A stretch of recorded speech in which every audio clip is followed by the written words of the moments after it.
Assalamualaikum warahmatullahi wabarakatuh. Saya Ahmad Faisal Zaki. Saya Andika. Saya Farid Muhammad Fikri.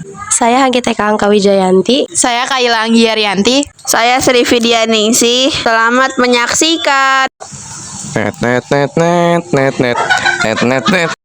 Museum Perjuangan Bogor didirikan pada tanggal 10 November 1957, yang sebelumnya pada tahun 1942, zaman penjajahan Jepang, gedung ini dipakai gudang oleh tentara Jepang untuk menyimpan barang-barang interniran Belanda.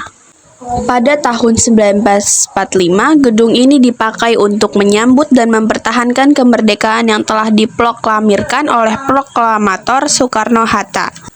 Pada tanggal 13 Februari 1946, gedung ini dikosongkan karena sudah tidak tahan lagi oleh tekanan-tekanan pasukan tentara Nica dan antek-anteknya. Pada tahun 1948, gedung ini dipakai oleh Gapsi Cabang Bogor. Pada akhir tahun 1949 sampai tahun 1950, gedung ini dipakai oleh pemerintahan sementara Kabupaten Bogor dan Komandan Daerah Militer.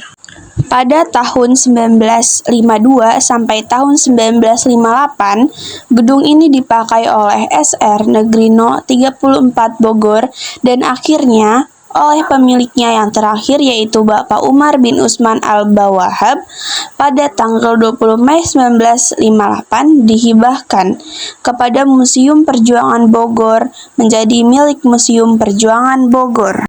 Selanjutnya, Perisman Museum Perjuangan Bogor. Museum Perjuangan Bogor diresmikan dan dibuka untuk umum oleh Bapak Kolonel R.A. Kosasi pada hari Jumat jam 8 tepat tanggal 15 Agustus 1958.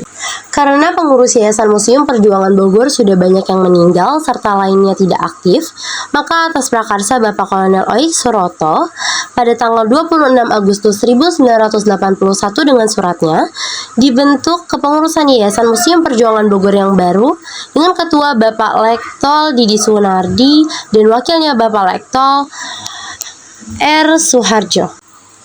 Pada tanggal 10 November 1983, di bawah kepemimpinan pengurus yayasan yang baru, Museum Perjuangan Bogor direnovasi. Setelah selesai pemugaran diresmikan dan dibuka untuk umum pada tanggal 15 November 1988 oleh Bapak Brigjen Purn A.E.K. Wilarang, mantan Komandan Bridge 2 Siliwangi di Bogor pada tahun 1947. Gedung yang dulu terletak dan dikenal dengan nama Jikeme mempunyai sejarah tersendiri yang sekarang pun masih mempunyai ciri khas, dikelilingi oleh Jalan Mayor Oking Jaja Atmaja, Jalan Veteran, Jalan Perintis Kemerdekaan, dan akhirnya Jalan Merdeka. Sekarang, Gedung Museum Perjuangan Bogor letaknya di Jalan Merdeka nomor 56. Gedung ini dibangun bertingkat 2 pada tahun 1879, dipergunakan untuk warehouse, yaitu gudang perusahaan ekspor komodit pertanian ekspor ke Eropa. Ada pada tahun 1935, gedung ini sudah dipakai untuk pergerakan nasional menentang pemerintah kolonial Belanda. Juga dipakai sebagai pemuda di bawah panji-panji kepanduan Indonesia. Tujuan mendirikannya museum ini adalah yang pertama, untuk mewariskan semangat dan jiwa juang serta nilai-nilai 45 kepada generasi yang sekarang dan yang akan datang. Yang kedua, untuk melestarikan dan menyimpan benda-benda bersejarah yang terlibat langsung dalam revolusi fisik Perang Kemerdekaan Republik Indonesia tahun 1945 sampai 1950. Yang ketiga, agar generasinya tidak ada melalui tapel, yaitu tidak hilap pada asal bangsa Indonesia yang mempunyai ciri dan pribadi Indonesia, serta berwawasan Nusantara dan bertakwa yang dituangkan dalam falsafah negara yaitu Pancasila. Museum Perjuangan Bogor. Kalau kita masuk museum tepat di sebelah depan, terdapat disketsel yang isinya di sebelah kiri bintang segi 5 dikelilingi padi dan kaps, di bawahnya tertulis Cahaya Dharma. Tanda ini dipakai oleh Bapak kita anggota LVRI Legium Veteran Republik Indonesia, mendapat gelar PKRI Perjuangan Kemerdekaan Republik Indonesia. Di sebelah kanan dari dalam terdapat Garuda Pancasila diapit bambu runcing dikelilingi padi dan kapas, di bawahnya tertulis angkatan 45, serta di tengah-tengah terdapat teks proklamasi. Di sebelah kanan dalam terdapat patung sepotong, yaitu patung Bapak Kapten TB Muslihat, dan di lantai atas terdapat diorama di mana ia gugur sebagai bunga pahlawan kemerdekaan kini,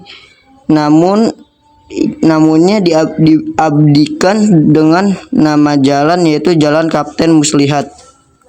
Selanjutnya pada vitrine pertama terdapat macam-macam senjata pistol, semuanya hasil merampas, mencuri, dan buatan kita sendiri.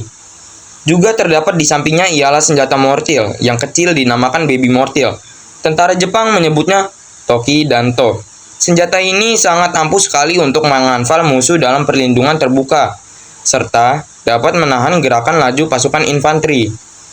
Dalam vitrine tengah terdapat mass media, Gelora Rakyat, dan Buintenzorg Deckblade, yaitu tarian yang beredar pada waktu itu yang memberitakan situasi daerah atau berita negara. Vitrine kedua terdapat berita negara dan UUD 45, serta vitrine selanjutnya bermacam-macam uang mulai dari zaman Hindia Belanda, uang Jepang, uang ori yang pertama, uang Nika atau uang merah, dan oridap, yaitu uang Republik Indonesia daerah Banten. Diorama Bojong Kokosan, mana peristiwa ini yang menggemparkan parlementer Inggris. Untuk lebih jelasnya bisa dilihat di Museum Perjuangan Bogor. Tiap hari buka mulai dari jam 8 sampai jam 4 sore, full tidak ada libur. Karena semua sudah dijelaskan oleh teman-teman saya, ini adalah gambaran perlengkapan perang pada masa penjajahan. Dan ini adalah kronologi dari tahun 1945 sampai 1950. Sekian, terima kasih. Dah.